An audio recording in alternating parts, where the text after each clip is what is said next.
Hello guys, we are back with our next lecture. In this lecture, let us go through resource records, guys.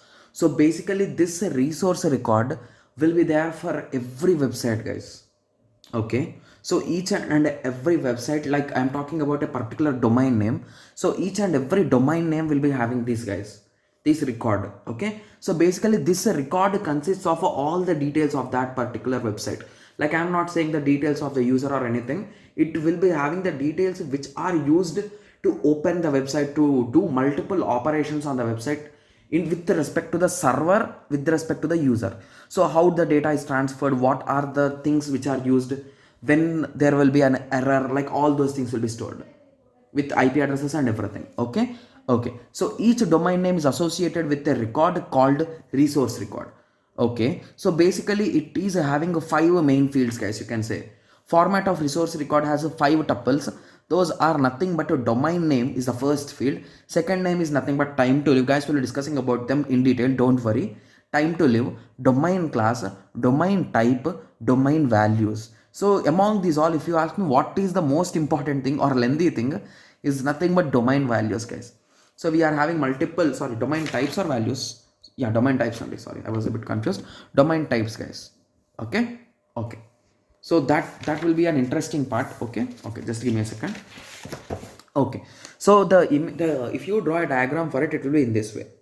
So here we will be having the domain name. After that, we will be having the domain types, then domain class, TTL, that is nothing but time to live, resource data length, and resource data. Guys, we'll be discussing about all these fields, guys. Don't worry.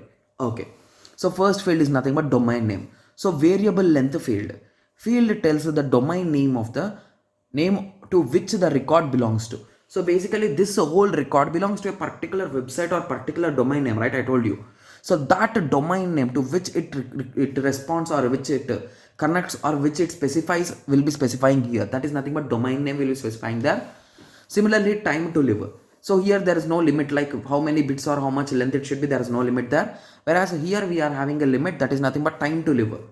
So basically, time to live is nothing but the maximum time which a website will live, guys. Like this, the files will be living. Okay, so 32-bit. The field gives the indication of the stability of records.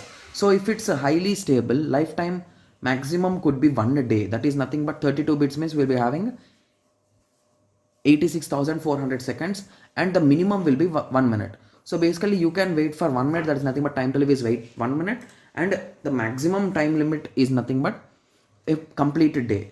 Okay, similarly domain class. So this field identifies the domain class of every resource record. Okay, so this is a specific class name which we'll be giving for each and every record. Okay, similarly domain types. So it specifies different types of records. So few types of records are, the first type is SOA, that is nothing but a start of authority. Okay, so here we will be setting some values, guys. You can say in simple words, you can say in that way. Okay, so resource starts with the SOA. This is the first record which you will be finding. Resource record created at first. So it has info about source host. Okay, like who is the host, contact email ID. So if there is any issue, whom to contact, the serial number, and the refresh and retry and expiry time. So what is the refresh rate? What is the retry if there is no receiving of packets? When to refresh, or expiry time. So when there is an issue on any side, and minimum TTL, minimum time to live. Okay, so if you take a small example for a particular website, you will be having in this way, guys.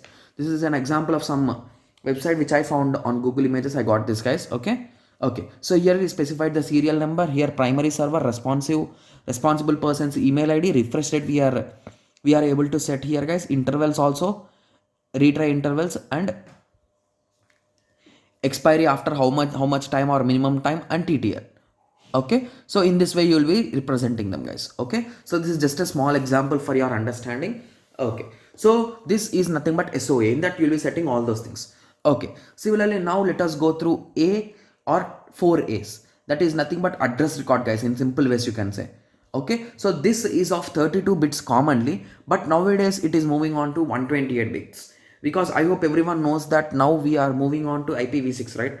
Okay, so previously we used to use IPv4, and now we are full of the IPv4 addresses and everything is full. So we are moving on to IPv6. Like we are already using IPv6. Okay, so most important record as connecting domain name to the IP. So I told you, right? It is nothing but address record. So it is the one which connects the domain name with the IP address. Like you will be storing it. That's it. There is nothing but connect. There is nothing to connect. It is just storage. It will be storing the record. That's it. Okay, so it will be storing it. Similarly, mail exchange. Okay, so used to direct email to server for a domain. Okay, so when any name resolution request is given to the DNS server where the request name contains @ character, the DNS server will search for the MX record for the request name of the resolve the mail server IP. Okay, so basically you should remember one thing is that basically we will be thinking that everything will be hosted on a single server, right? Like few big institutions or big companies will be dividing their servers into multiple things, guys. Like one server is completely meant for FTP, that is nothing but for file transfer.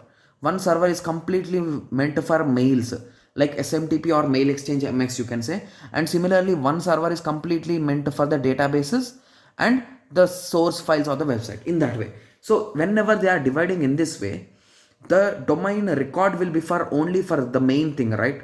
Yes, so for the main website it will be there. So now you need to connect this whenever there is a request with @. So @ will be always will be there in the email, right? So it indirectly states that whenever there is a particular email type, then it automatically directs to MX path, guys. So this MX exchange or mail exchange record will be containing the IP address. So directly to that IP address the mail will be sent directly.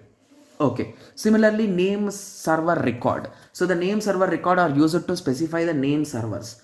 So indicating authority names servers for the zone or domain can be used to break down the domains into subdomains. So if you take a small example, so a particular website might have many subdomains, guys. Okay, so in this situation, in some cases, I'm not talking about in every case, in most of the cases, each and every subdomain will also have a unique IP address, guys. Okay, so that is the reason why whenever there is in that situation, we'll be using namespaces.